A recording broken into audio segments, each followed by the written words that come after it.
Welcome to World of Arts. I'm Paula Rossman, and today I am so excited to be speaking with AIDA ZILELIAN. As a New York-based writer and teacher, AIDA has been published in over 25 journals and in several anthologies.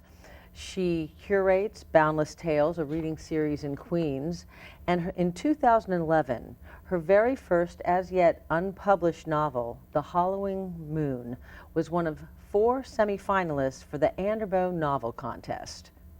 In 2014, AIDA was awarded the Tololyan Prize in Contemporary Literature for her first published novel, The Legacy of Lost Things. This beautifully wrought and compellingly told novel tells the multi-generational story of the Yesians, an Armenian family whose immigration has taken them from Romania to Beirut and finally settling in Queens, New York. I found this book to be incredibly moving, and it touches on so many themes that I think is relatable to anyone, anywhere, to situations in our own personal lives. AIDA, thank you so much for being here with us today. Thanks so much for having me. I told a little bit, sort of the flavor of what your book is about, but I would love for you to take some time and talk to us about the story itself. The Legacy of Lost Things is about a family who lives, an Armenian family who immigrates here, and the couple, Levon and Tamar, marry, and they have 2 children, and their eldest runs away. And so part of it is about where their daughter runs away to and their struggle to find her, but it's also about the dysfunction of their marriage and how that affects their children and sort of explains why their eldest daughter, Araksi, runs away. Now, you've been writing for many years. How did you come to write this particular story? Did it begin as a desire to tell this specific story about the family, or did it stem from other writings that you've been doing? Well, as you had mentioned before, The Hollowing Moon I had originally written, and it hasn't been published yet, and that was written strictly from the perspective of the young girl who runs away in The Legacy of Lost Things, which was published.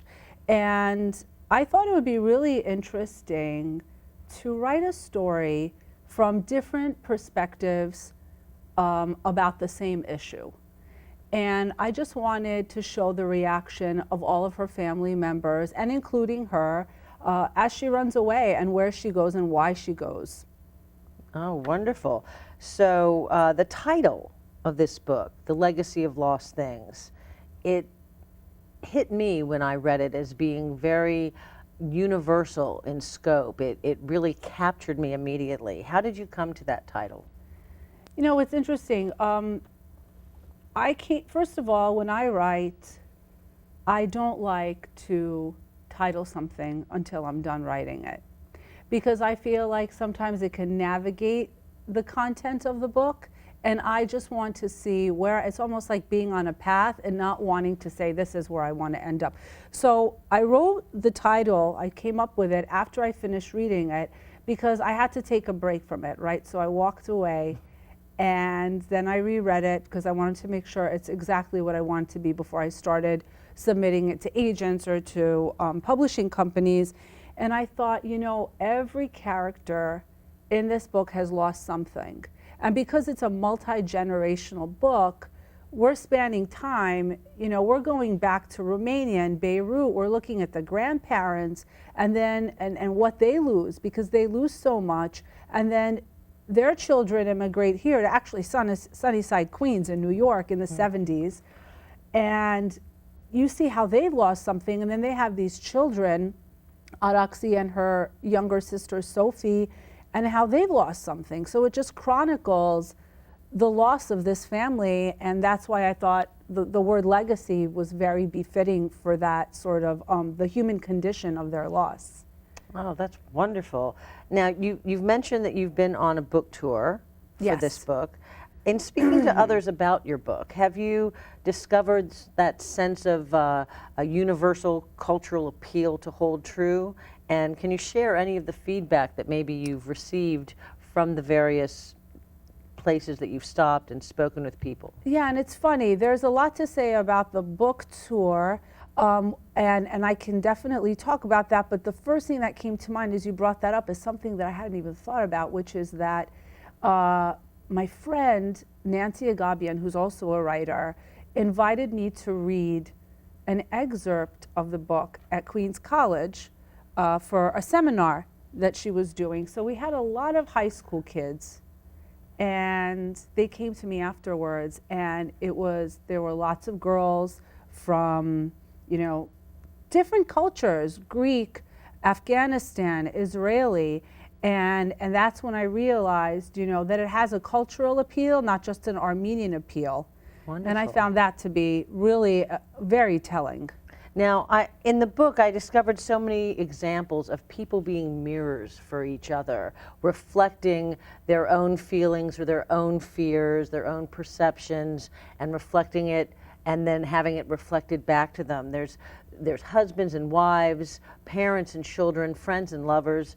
Can you speak to how the different characters reflect each other and their level of awareness of that reflection? Right. So I think the malaise of all the characters in this book is that they have no sense of self-awareness, and they're all isolated in their own world, and all they can see is themselves in that world, and they can't connect to the other members of that audience. And for that reason, they are all mirroring each other because they're all isolated, but they're living in such an insular existence of their condition that they can't even see it. Wow.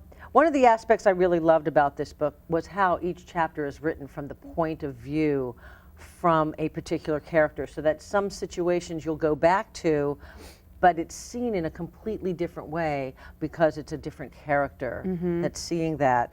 How challenging was that for you, and how did it drive your storytelling? So that was challenging for me because, I've been interviewed so many times, what is this really about? It is about my family members, and I wanted to really show each point of view because I believe in villains. There are no real villains in the book, but I do feel like even villains have a story to tell. And there isn't one side of everything. And I just wanted to show how each family member was dealing with this girl's absence, with her disappearance, because there are so many perspectives to it. Everyone reacts so differently when there's a trauma or a loss in the family. And I thought it was really important to show everyone's reaction based on who they are. Oh, it was wonderful. Was this the most challenging part, or was the challenging part for you writing something that also reflected some personal connections? That was very hard, and I thought this for a long time, and I really feel it now. It really is like, a movie that's so beautiful, but you just never want to see it. I mean, I'm glad that I wrote it, and I hope I'm glad I don't have to write it again, because it was very, very emotional to write. And I think it was very important to write for so many reasons. Absolutely. I would love right now, if you could take a few minutes and read us a section, Sure. Something that appeals to you, perhaps having to do with Tamar and Faris. That might be a good place to go. Briefly, just tell us Of a little bit. course. So Tamar and Faris are forbidden. It's a forbidden romance. She marries somebody else. He marries someone else. And this is the story, this section, he sees her in a supermarket for the first time. And they haven't seen each other since, it's probably been about 2 or 3 years, and he sees her. Faris stood frozen, contemplating whether to duck into his car or go over to her. Instead, he followed her into the supermarket. He watched as she took a small grocery basket from a stack and slowly paced down the produce aisle.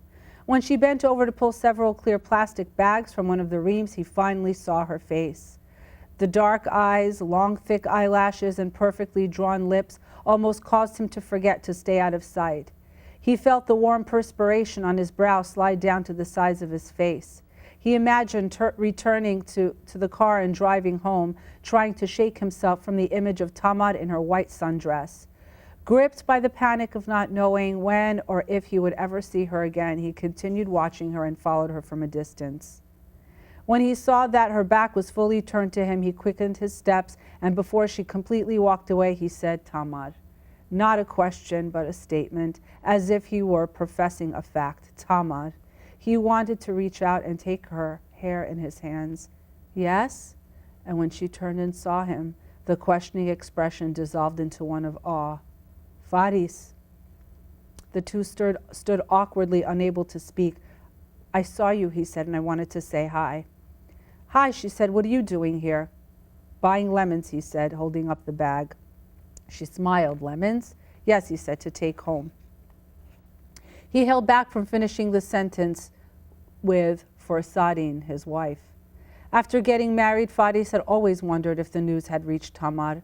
Much like her, Sadin also came from a traditional Armenian family. "Can I walk out with you?" he asked, stalling for time. "I just have a few more things to buy," she said, "but it's not important." She placed her half-filled basket on the floor and they walked out. "Do you want to sit in my car?" he asked. "It's so hot out." His temples were burning and his nerves had made his mouth dry. "Where is it?" she asked. Faris felt the familiar tinge of guilt as he opened the car door for her. "How have you been?" he asked, relieved to be sitting in his car, enclosed and less vulnerable. "Okay," she said. Tamar sat in the passenger seat, staring ahead as if they were on a drive somewhere. "How are you?" The question was so simple, yet felt almost accusatory. "I'm married," he said, "as I'm sure you know." "I do," she said. "My sister told me, right after me and Levon got married." "Yes," she said. "Do you have children?" Tamar let out a snort. She faced him and studied him narrowly as if she felt he was testing her. "I think we both know that you would have heard if I had children," she said. "I've only been married for just over a year. I know that's plenty of time, but still, not yet." "Why, do you have children?" "No," he said and paused, "but we will, in another 5 months or so." Now it was his turn to look away. "Congratulations," she said. "I have to go." She flung the door open and walked across the parking lot before he could stop her. He ran out of the car without bothering to close the door behind him and caught up to her. "Why are you running like this? What do you want me to do?" She didn't bother resisting. Instead, she placed her hands on the sides of his face and kissed him. The strong sun on her back, the open air of the hot summer only propelled her to kiss him harder. An inexplicable sense of freedom had seized Tamar, and she welcomed the foolishness of her impulses. Faris, too shocked at first, stood lamely with his hands to his sides, and seconds later slipped his hands around her slender hips and did not let go. Beautiful. Thank you. Beautiful. And that's such a, I won't give it away, but it's such a key moment in the story that you tell. Thank you. And it's a great memory. I'd like to speak to you briefly about your writing process itself. I'm sure we have lots of budding and aspiring writers out there who'd love to know, what was your own personal journey when you were a young girl like Roxy? Did you always want to be a writer? Were you inspired through other artistic mediums? What propelled you in that direction? I always liked writing. I always had a diary. I always created stories, and that sort of changed for me somewhat. I mean, I always just wrote, but truthfully, I really shifted into music, and I learned how to play the guitar, and I had a lot of solo shows in the city. So for about 10 years, I was performing, you know, CBGB's gallery and those areas of the city, and I wrote lyrics, and my lyrics were always challenging because I wanted them to communicate so much in such a short frame of time. And then I sort of had to pull away from that, and I started writing short stories. I picked up David Sedaris. I don't know if you know. So that was really a great way for me to start. Like, I mimicked his writing, and then I started taking it more seriously, and I thought, maybe I'll get a story published. Let me give that a shot. And that's sort of where it took off from there. Oh, that's wonderful. And then you started getting published in journals, that sort of thing. Yes. You know, I listened to a few of the interviews that you've given, and in one of them, you spoke of music as your unrequited love. And I loved the phrasing of that, but I also loved the sense of that. In this story, you write so stirringly about unrequited love for several of the characters in the book. Did you utilize your own feelings about music in crafting your story? Partially, definitely, because when, for 10 years to do something and realize it's not where you want it to go is such a heartache. I mean, I remember that, realizing, if I'm going to continue this, it's not going to be because I think I'm getting somewhere with it, because I didn't think so. And it's a hard reality to accept when you've been trying so hard. And I remember that ache. And so when I was writing, it did remind me, through my characters, that ache of just not being fulfilled. The person who you love doesn't love you back. And that doesn't have to be a romantic love. It can be a platonic love. It can be a familial love. So that definitely carried through for me. Excellent, excellent. Who were your heroes and idols as a young girl? Did you have any musical and literary influences specifically? Well, when I was growing up, I loved Pat Benatar and Cyndi Lauper and Metallica and in my latter years, Johnny Cash, and then Billie Holiday. Their lyrics always, really resonated with me. And so it was the lyrics that you tended to go towards? Absolutely, the lyric writing. And, I was that kid, so if years ago, you bought the cassette tape and hopefully the lyrics were there. And I'm that kid, reading the lyrics as the song is progressing. So where was I with that thought? Can you Well, I was asking just how music sort of motivated you and drove you. So for writing, Salinger was a huge influence. Truman Capote was huge. Sylvia Plath. I must have written 2 or 3 papers on Sylvia Plath alone. So the darkness of their writing, even Salinger's writing is very dark. People, I'm sure, who've read his stuff really realize that, but on the surface it doesn't seem that way. So that darkness I was always attracted to as writers. Let's talk about Araxi for a few moments here. It was interesting to me in portraying Araxi and her friend Cecily, how while Cecily seemed to be so intrinsically American and of this country, and Araxi was more of an outsider, they're both viewed as outsiders by their classmates, and that sense of otherness seems to bring them together and eventually leads to them escaping together. What did you find, well, speak to their relationship. I mean, that entire relationship is so key to this story. So it's interesting because even as a teacher, I realize this, I see friends, 2 people, the most unlikely pair, friends with each other. And I think it's because when you admire something in someone, you are drawn to that person because maybe you have the inability, or you can't find it in yourself to have that personality trait. And I think for Araxi, Cecily has all this freedom. There are no boundaries. The girl can do whatever she wants to do. And Cecily, I think, senses her sort of otherness, as you put it, which is such a great term. And, she has the satisfaction of having this girl admire her, and Cecily's parents ignore her, right? Her father's an alcoholic. Her mother is busy and never around. So here she is, the undivided, doting attention of this girl. So they plug into each other psychologically. So that really, I think, is a good way of just elaborating on their relationship. Excellent. Well, what I would love for you to do now is to take a few minutes and perhaps share a little bit of Araxi's story. Sure. So I'm not going to tell you. I'm just going to tell you they end up in Santa Fe. And that's all I'm going to say. Now, they have run off together. They have run off together already. It's been quite a while. And this is just a very short excerpt about a conversation that they have. Cecily remembered the evening Araxi had shown up at her door last summer. She hadn't said what happened at home, but only that she wanted to leave. Compared to Araksi's life in New York, Cecily's was manageable. Her mother was an alcoholic and her father was consumed with work, but having self-involved parents didn't compare to the brutishness of Araksi's father or the bleak existence that Araksi's mother suffered as a result.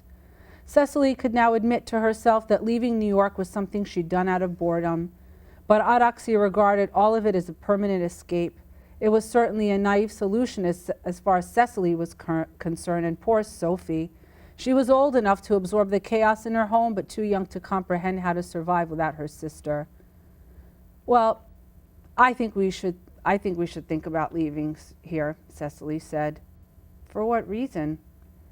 We can't just stay here, Cecily said. Let's keep heading west.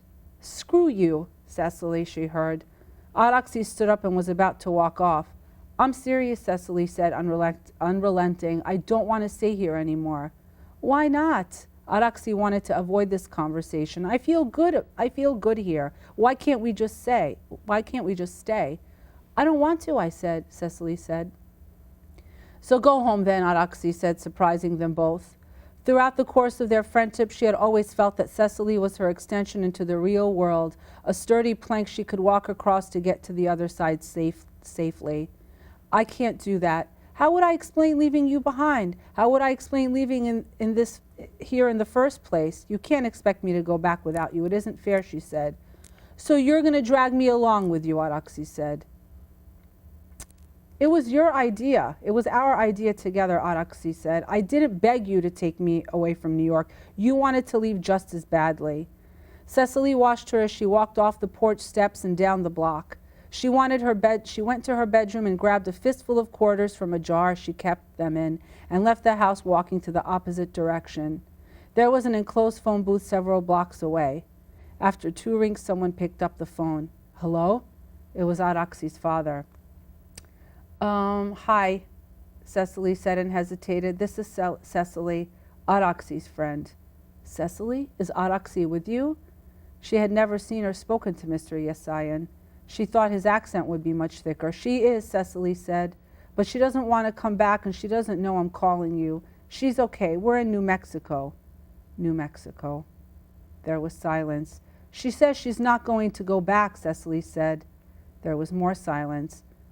My wife has 2 sisters in San Francisco. Can you get her to go there? Just agree to keep going and get her to San Francisco. Yes, Cecily said, feeling an overwhelming sense of relief. She hadn't realized until then how intimidated she was to meet Araksi's father after having heard all about her parents' arguments. Okay, so call again when you're getting closer, he said, and was about to hang up the phone. Mr. Yesayan, I'm guessing you or your wife have spoken to my mother. Can you please tell her I'm okay and I'm trying to get home? I will. Before she could thank him, he had hung up the phone. So she betrays Araksi. She does, but Araksi doesn't follow her plan either. So it's so intriguing how Cecily not only starts to feel, and we spoke about this, how she starts to feel almost like an immigrant herself. She feels displaced, she feels lost, so that she's almost, and I remember thinking she's like Anush, she's like Araksi's grandmother, and that she feels so discombobulated outside of the sphere of influence that she knew at home. That's right. It's a beautiful passage. Thank you. I did want to talk about, one of the most shocking and starkest parts of the story is when we first get back to Araksi after the first portion of the book, maybe a third or so of the book. We only hear about Araksi. We don't actually know who she is except through other people's perceptions. So when we are finally introduced to her, there is a violence and there is to me, a ripping off of the gauze or the veil of sort of the old world and the culture that Araksi's been raised in, and it becomes very American and very cold and stark. So I was wondering your thoughts on that, on not only the violence that's inherent in that, but how that reflects in the past history through the grandparents and everything. And I'd like you to speak to that in relation to the Armenian genocide itself, because I think that's a time of history that so many of us are unfortunately, very sadly, very unaware of, and yet it's had such a profound impact on millions of people and many other peoples. Even today, we see it in Syria, we see it all over, where war and genocide completely rips families apart. Mm-hmm. So, you know, I didn't want to make this a genocide book. I wanted the Armenian genocide to be a backdrop. So we meet the grandfather, and all we know about him is that he escaped as an orphan, which my grandfather did, actually. My father's father escaped as an orphan. He was orphaned at the age of 4. It's a mystery what happened. And, you know, one of the points of the book is, you know, the grandfather is violent. It's like a disease, right? It gets passed on to Levo and her father, and she's just witnessing all of these things. And she herself becomes, you know, it's like a bottle that's been shaken too many times and she just explodes. And, you know, and the next novel that I'm writing really is a lot more about the genocide, but briefly put, from 1915 to 1923, the Turkish government made it their mission to eradicate all of the Armenians in Turkey/Armenia, and they almost succeeded. So there were about 1.5 million Armenians who were killed, which is why we're a diaspora now. You go anywhere, you're going to find an Armenian. And the question always remains, why was this done, number one, and number two, why the Turkish government will still not acknowledge what they did, because it was the 100-year centennial that just passed. So you are writing this new novel more focused on that historical period of time. I am.